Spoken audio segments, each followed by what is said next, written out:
what do we do to prepare for the way of the Lord? Because that's our theme, right? We want greater move of God. We want greater things, new things from the Lord. But what do we do as the people of God? Not only, of course, Gia Waterloo, it applies with the whole Gia Canada, it applies with the whole Gia family, it applies to every believer. So I'll just give you 5 points for this morning so it's easy to remember. The first word is watch. But let's couple it with watch and pray. And I said there, faithfully. Not just watch and pray. You're watching and praying faithfully. And if you read po in Matthew 26:41, what does it mean? When the Lord said, watch and pray. He says, watch and pray so that you will not fall into temptation. The spirit is willing, but the flesh is weak. I'm sure most of you will use it to someone, right? When you're talking and you're saying like, oh, how come that person is not as active anymore in the church? How come that person is suffering spiritual dryness? You would always say, because the spirit is willing, but the flesh is weak. So it sometimes becomes an excuse for Christians, isn't it? But the most important thing when we see that, what is the Lord reminding us? That we want to be able to recognize the presence of spiritual threats.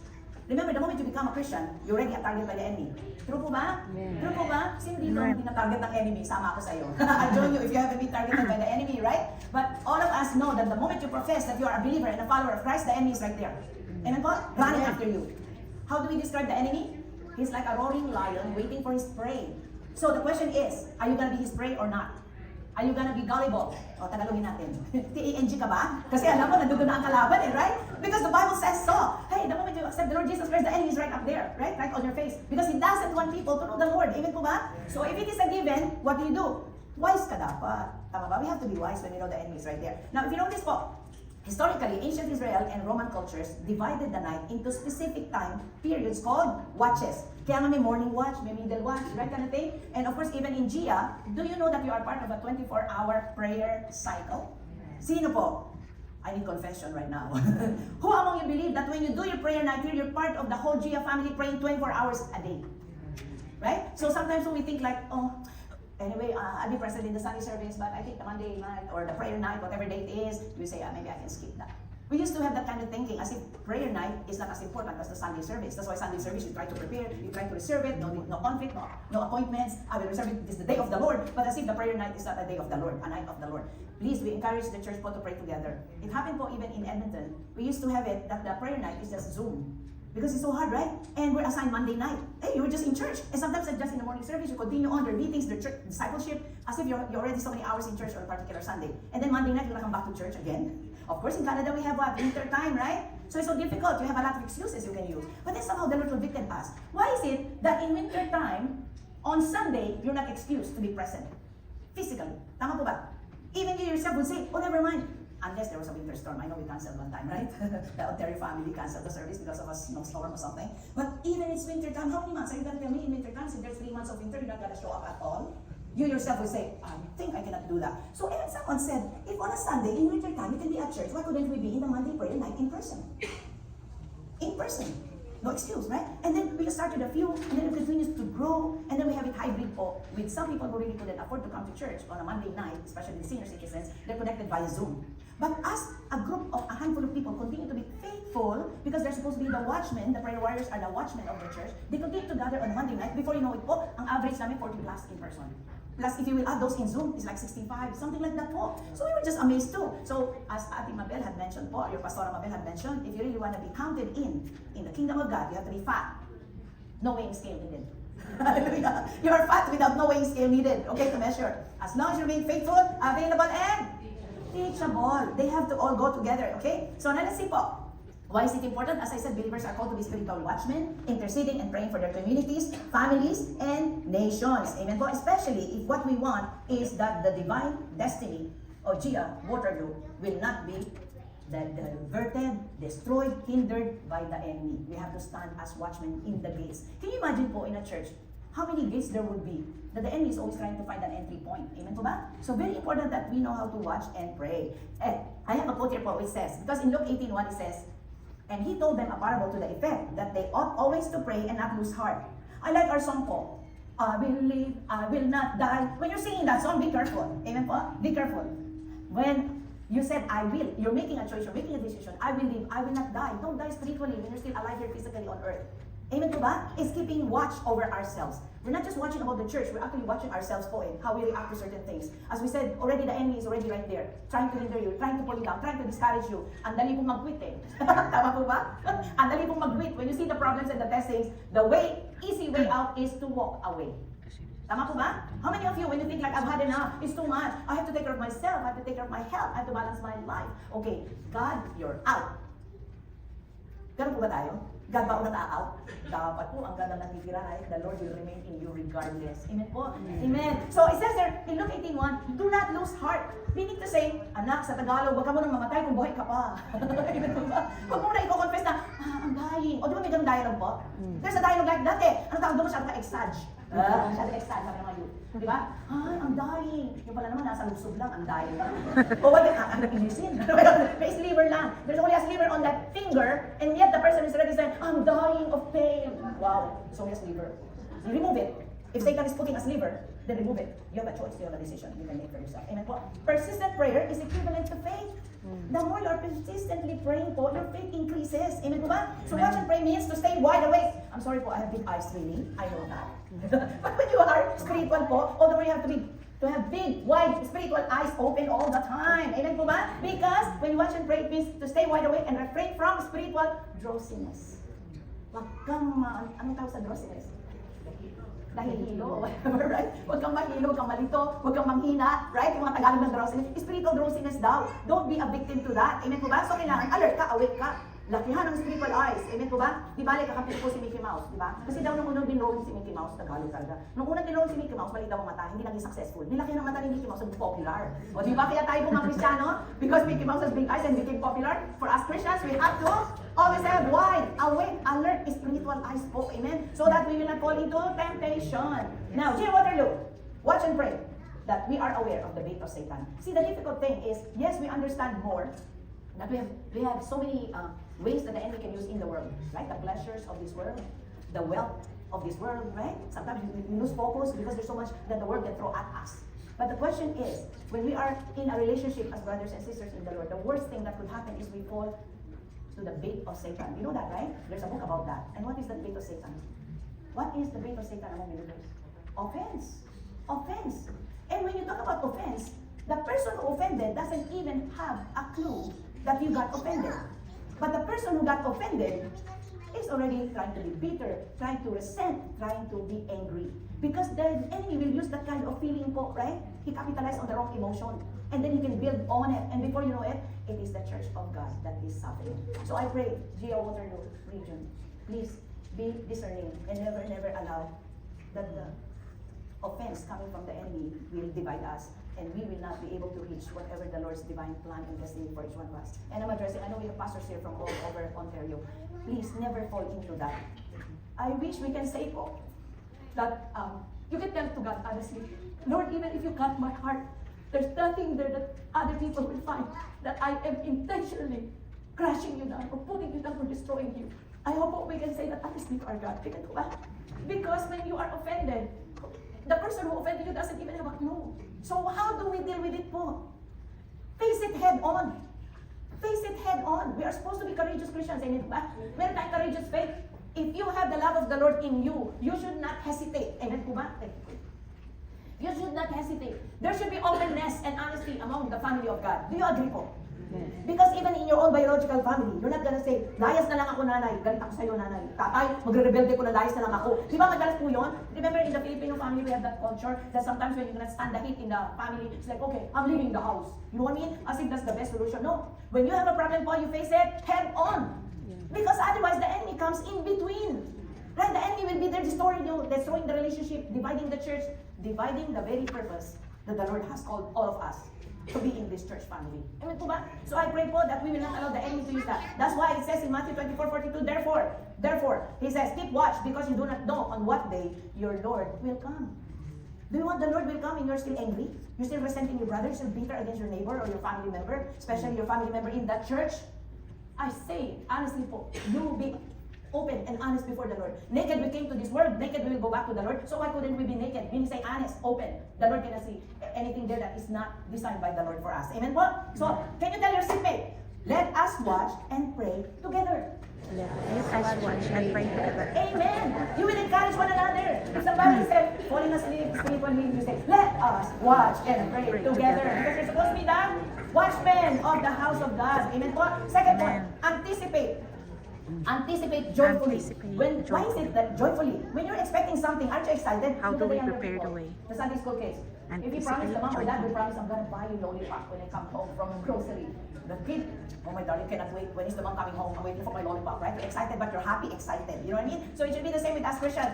And how do you say now that for the new season of Gia Waterloo, you will be excited and you will be joyfully expecting and anticipating that the Lord will do something new, right? And greater things. What do? This requires a lifestyle of continuous readiness and faithfulness.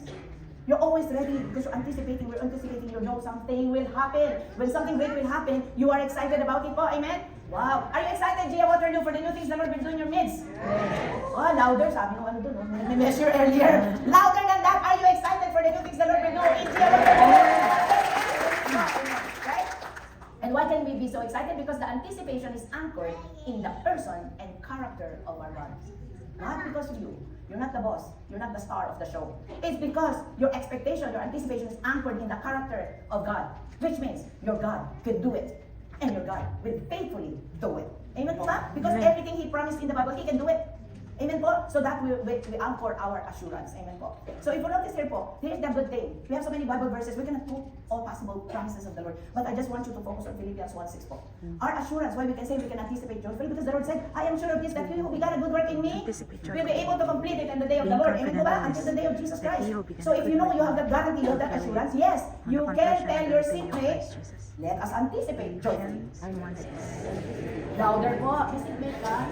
Amen. Amen. Now, it says there, now, in 1 Thessalonians 5:23 po, it says, now may the God of peace Himself sanctify you completely, and may your whole spirit, soul, and body be kept blameless at the coming of our Lord Jesus Christ. I'm not sure po if we have a slide there, but that's a guarantee there, right there, right? We're praying for one another. Now, the third point po, we should be able to tarry. Tarry means wait, right? Patiently.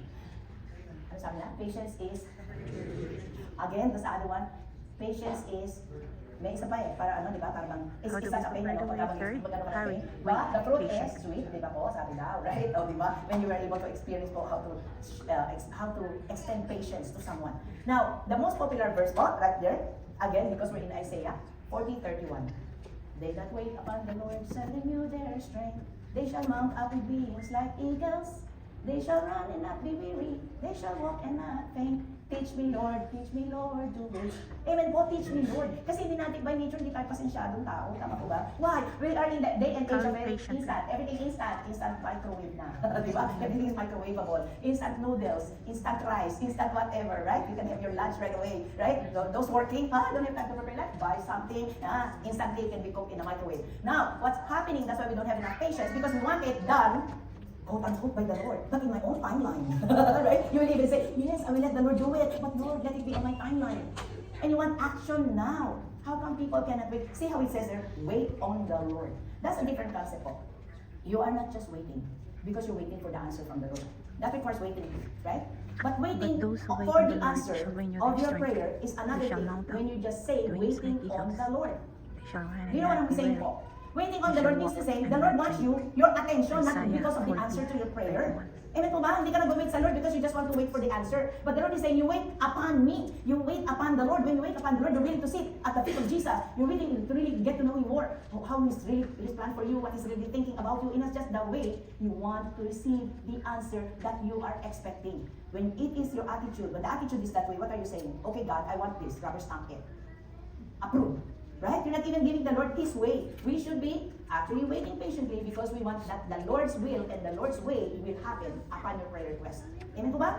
Most people will come to the Lord with a prayer request because you already have a mindset of what will be the answer. Tama po ba yun? Ganun ba tayo when we pray? Of course, when you pray, you say you are expectant. But what's happening is you're boxing in your God because of the answer that you want according to your terms. But when you're waiting upon the Lord, you're willing to submit your will and your expectation to the answer to your prayer, to the very will and plan of the Lord in your life. Amen po ba? So those two different things po when you say waiting on the Lord, right? And what is important there is we want to rest in the Lord while waiting. Why is it important that we are actually resting when we are waiting? Well, we want to last long in our Christian walk. Amen po ba? Sabi nga, is that how you start, is how you finish. So whenever you're thinking about that, Christian life is not a sprint. It is a marathon. You always hear that. Tama po ba? Kasi hindi tayo 100 meter dash, tapos na eh. Kaya anong oras sa 100 meter dash when you're watching Olympics? I always remember during my time, sorry, I'm an oldie. In the Philippines, what I remember is always Lydia De Vega. Remember? They're all laughing. Thank you, senior citizen. Because in the Philippines, right, she was the most popular sprinter. Lydia De Vega, my darling. Like, she can defeat all the other fast runners. Because it's only a sprint, isn't it? The seconds, every second counts. But it's different when you talk that your Christian life is not a sprint. That's why we get tired sometimes. Like, okay, done. Okay, no. You have to last longer. If you want longevity, right, in your Christian walk, and that you will wait until the day of the Lord. Learn how to really rest in the Lord while waiting patiently. Amen po ba? So, and when you learn how to wait, one of the young people said here, then you will learn how to never give up, never give in to the enemy, and never quit in your Christian walk. Amen po ba? Because you know how to wait. You are patient. Amen po ba? Okay, it's also said here, wait for the Lord, be strong, and take heart, and wait for the Lord, my darling. Wait for the Lord, and it ended up again, wait for the Lord. Be strong. That's exactly what I'm saying po. When you wait upon the Lord, you want His heart. Not your thoughts, not your ways. His thoughts, His ways. Amen po ba? We're submitted to that. So, let's say to one another, let us wait patiently. Let us wait Tell your patiently. seatmate, let us wait patiently. Amen. Sa Tagalog po kasi, ang sabi doon, right? Ang sabi doon sa Psalm 27:14 in Tagalog, kapatid, habang naghihintay ka, isa puso mo na magpakatatag ka. Kasi nag-aantay ka with expectation and also with enthusiasm that the Lord will really meet you. Not according to your church, but according to His. Amen po? Okay, next po, na ating tip. So that we will be ready for new things and greater things that the Lord will do not only in the church, but in your personal life po. Comfort one another. Why is it important? Comfort one another. Number 4, comfort one means another. to strengthen, to fortify, and encourage in the midst of adversity. In the midst of adversity. Doon po kasi siya mas evident, right? Ano yung say, how can I comfort that person when he or she is the reason of my suffering? Amen po ba?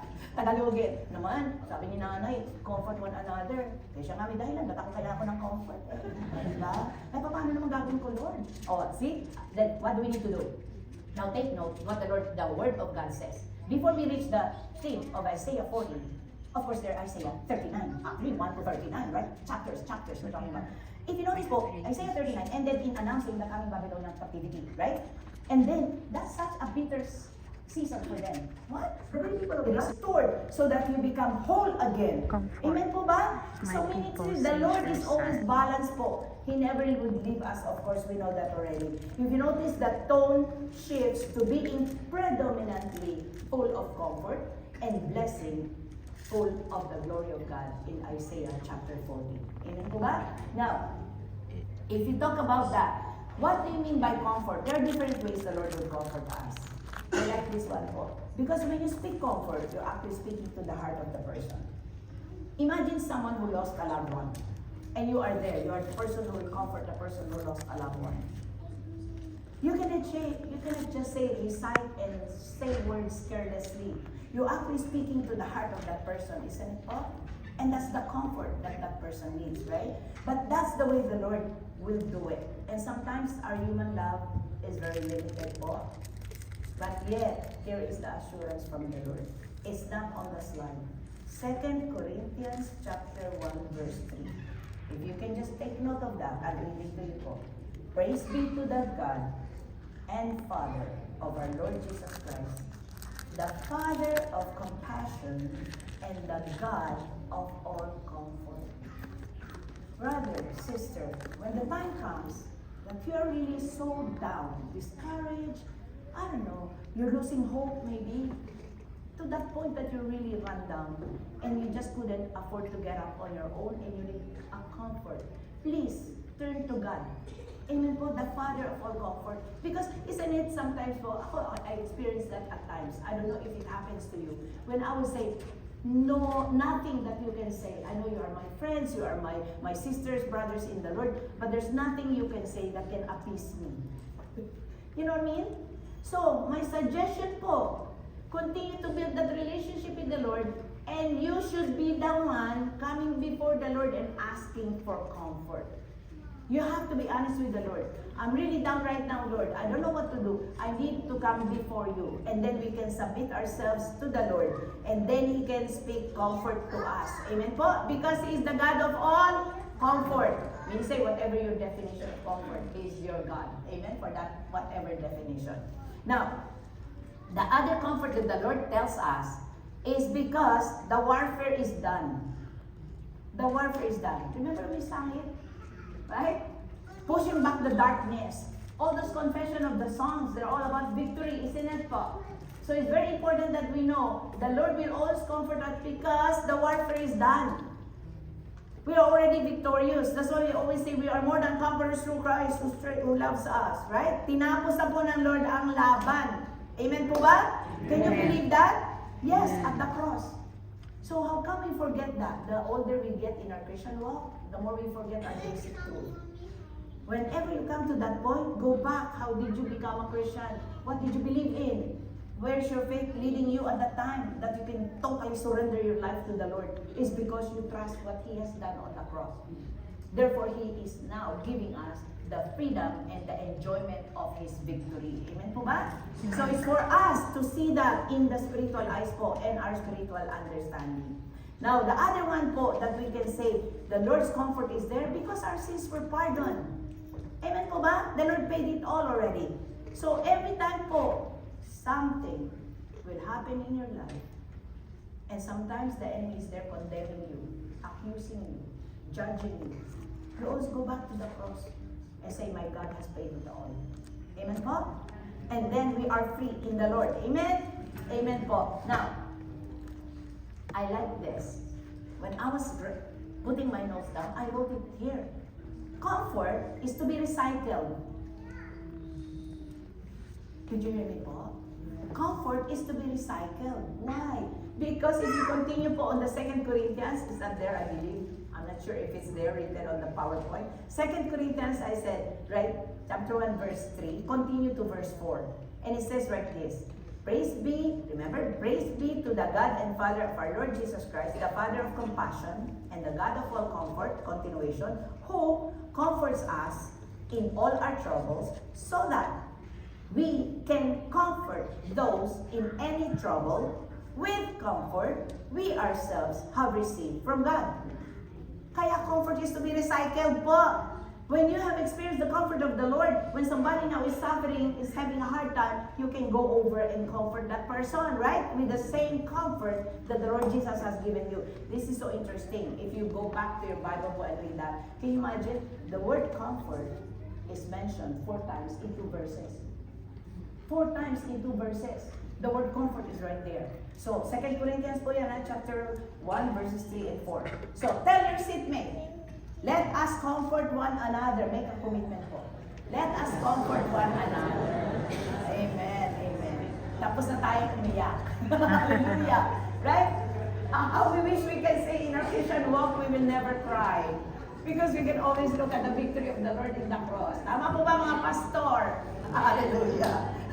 Tama po ba mga pastor? Marami na tayong bagdibalding luha no? And every time po darating sa Lord, wala na akong luha Sabi ko, Lord, titingin na lang ako sa cross. Kasi yung cross, victory yun victory. I will focus on the victory, what you have done because of my limited love, my limited thinking, my limited ways. You can just submit to the Lord. Amen po ba? Amen. So, if you notice po, the last point on the 5 points that I'm telling you has to do with preparing the way for God's greater move. And the last thing that keeps us going is the hope in Christ. The hope in Christ.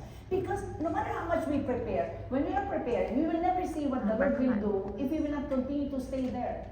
I pray po, all the preparation that we're doing, we're still present when we see it being done and completed. Tama po ba? Ibig sabihin, naghanda ka ng handa. Tapos yung actual na mangyayari na yung pinagpe-pray mo, wala ka na. Nag-quit ka na sa pagiging Kristiyano mo. Amen po ba? What's the point of prepare ka ng prepare when you are not ready to receive the answer and the ultimate outcome of your prayers po, right? So when we're talking about Gia Waterloo, we're preparing for the greater move of God. I hope when the Lord's greater move happens, you're still on here to enjoy it. Amen po ba? Puri naman daw. Yes.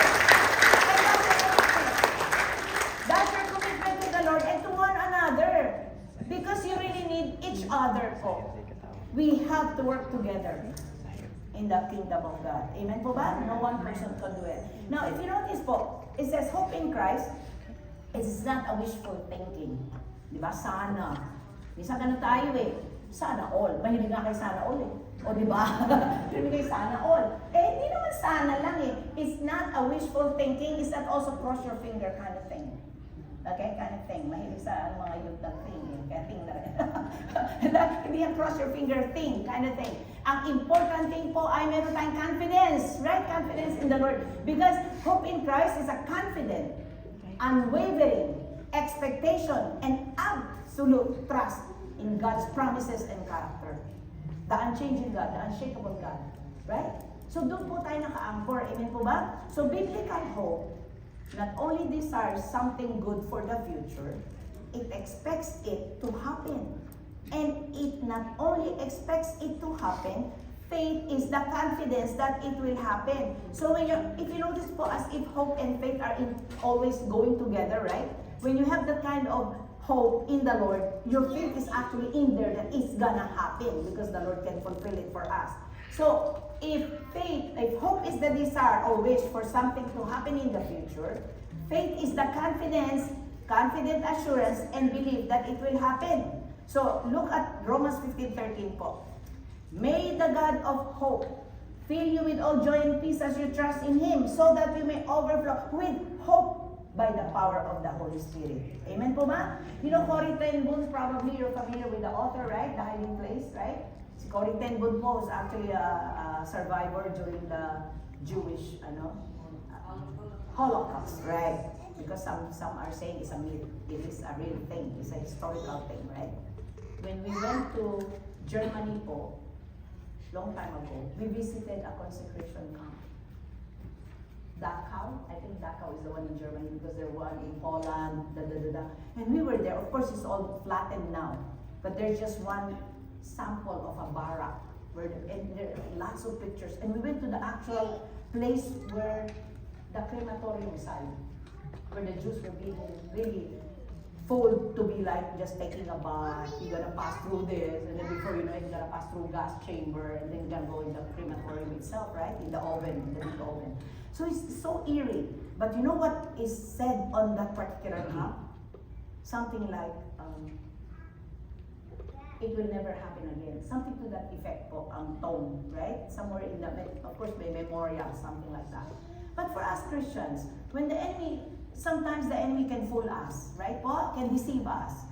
And then sometimes we make the error or the mistake of biting the bait of Satan, right? And then we end up in that kind of scenario. And then you will always say, no, I will not allow the enemy to do this to me again. Because it just proves us as if my God is powerless. But your God is so powerful and is able to deliver you. It's able to be with you all the time, to give you the strength. And therefore you can make a promise with the Lord. And let the Lord do it with you. Because we cannot always do it on our own, right? So he says, Corrie ten Boom faith was defined as an active, radical, trust in God over one's own understanding. Why did he say, hey, I'm trying to figure out everything, I'm so smart. I can do this, maybe this is the reason, so this is my remedy, this is my solution. But at the end of the day, saying there, come on, surrender that. Because faith works when your human understanding is futile. Useless. Amen po ba? You cannot always figure things out, and we have to admit that, whether we like it or not. Why couldn't we admit it? We are submitting to the authority of our Lord Jesus Christ anyway. Amen po ba? So we go right there, and we can understand it better po. Amen? Now, the Hebrew word is yakal. It means to wait. Again, right? They all go together po. Right? If you notice po, a confident, unwavering expectation and absolute trust in God's promises and character, yakal, in Hebrew. But we can see there po that at the end of it all, why can we have that confidence? Because in Philippians 1:6, what did we say there? And I am sure, I hope it's there po, Philippians 1:6, and I am sure of this, that He who began a good work in you will be able to bring it to completion on the day of the Lord Jesus Christ. Amen po ba? So, can you tell your seatmate, we will consistently is the word, hope in Christ. We can consistently hope in Christ. know a person who doesn't have hope? Ano tawag natin sa person without hope? Edi hopeless. Kami po ba? Have you seen a Hopeless. person who's so hopeless? I've seen one. Every time I talk to the person is always complaining on this and this and that. And I keep telling my friend, okay, I think it's time for you to retire. Right? Maybe it's too tough already, so hard in life, right? But every time, as if she's losing hope on the quality of her life. So I have to be there to always encourage her and point her back, hey, the Lord is still there. Your life may seem to be hopeless, but you can put your trust in the Lord. Kaya, hope is not just hope. It's hope in Christ. Let's always add that. Hope in Christ. Amen po? So in summary, let's look at the summary po. Ano po ang points ko sa inyo so that you will be ready for the new things that the Lord will do in your life and in your church, wherever that church is. Watch. Watch. I said watch and pray. Anticipate because something new will happen. A greater thing is coming. And then you have to wait patiently because you want it the Lord's way, not our terms. Amen po. And then while doing that, we will have testings and trials. So we have to comfort each other po. And then don't never lose your hope in Christ. Amen po ba? Having said that po, now, if you notice po, there's another slide there that I put. It has been my, I think for the past few days po, this is always playing in my mind. I know the PowerPoint slide that you're gonna see is not in the Bible, but there is a similar Bible verse. Okay, but let's project po the next slide. Can you read it all together with me? Live each day as if it were your last. Amen. That's why I keep saying, if tonight, at midnight, the Lord tells you, you fool, tonight, I will require of your soul. What are you gonna do for the rest of, wow, it's already, sorry po, Pastor Cole, it's already what, 4 o'clock? Hallelujah. It's like, oh, 4:21, how many hours left? How many minutes left? If at midnight, I'm gonna go report back to my Lord, what are you gonna do? We all know, every minor details, every other thing, issues in life that you haven't resolved, you're just gonna ignore that. Isn't it? What's the truth? You're just gonna get ready to meet your God. That's the only important thing when you know it is your last day. Why couldn't Christians live this way? Wala nang away. Wala nang conflict. Tama po ba? If every Christian thinks this way, you're not even gonna worry about, that's so minor, that's so trivial. Why are you spending so much time on it? Why is it making a big deal of it? When in the eyes of the Lord, it doesn't impact your salvation. Every time there's something happening in your life, you're gonna ask yourself, does this matter in eternity? Will I lose my salvation on this thing? Then go ahead, reconcile, go ahead. Try to make it better for each one of us. Amen po ba? If everybody's on the same page, we all meet at the foot of the cross, everybody's reconciled. Everyone moves forward. Amen po ba? Ang daming pabigat, hindi ka makakarating sa langit, pang mabigat ka. Kailangan lumipad ka, papuntang langit. Amen, di ba? Imagine, sabi ni Jesus, there's gonna be a meeting in the air. Paano kung marami kang dala-dala? It's so heavy, I cannot meet the Lord in the air. I believe there's a purpose there. Why the Bible said so. Yeah. There's going to be a meeting in the air. As if the Lord is saying, put down everything that weighs you down. Come. Just receive me in my glory. Amen po ba? Amen. I hope na Kristiyano ganun attitude natin. And here's the Bible verse. Paki-project po. This is the closest. If you want to be too spiritual and dogmatic, ito po i-memory nyo, yung isa. Hallelujah. Ako, pirmingan nyo nasa isip ko, Lord, I will try to live the day as if this were my last. I'm reminding myself to guard my heart, to guard myself po. But this is the Bible verse. Look at that. Look carefully then how you walk. Not as unwise, but as wise, making the best use of the time because the days are evil. Redeeming the time po yan eh. If you notice po, right? Because the days are evil. So you know already that the enemy is always there. Getting in the way, trying to confuse you, trying to cause trouble, trying to use misunderstanding, trying to confuse people, right? Especially among Christians po. And then we can remember that the Lord has already warned us. Amen po ba? Yes, Lord, I want to meet you up in the air. Right? Okay, this weighs me down. Put it down. I'm deciding to not carry this anymore. I'm gonna give my burden to the Lord. Let the Lord exchange His yoke with my yoke, because mine is heavier. The Lord's yoke is light. Amen po ba? And then when we see that, we will see that. Another slide, Kuya ko, please. Right? After all this to do, I gave you the WATCH acronym, right? And every letter has a meaning, how you're going to prepare yourself for the greater things that the Lord will do in your life or in your church. Now, look at this. It says there, we always focus on the blessed hope. Not just hope in Christ, but the blessed hope. When we talk about the blessed hope, it teaches us to say no to ungodliness and worldly passions and to live self-controlled, upright, and godly lives in the present age, while we wait for the blessed hope, which is the appearing of the glory of our great God and Savior, Jesus Christ. The appearing, because there are two ways the Lord will appear before us, right? We always talk about the second coming of Christ. He's definitely coming back, and it's imminent. We do not know the time, right? We do not imminent. It can happen anytime. Imminent, it can happen anytime. But what is the other way po? That we report back to the Lord. If we report back to the Lord, we die. If we die, we still gonna see the Lord. The question is, are we ready?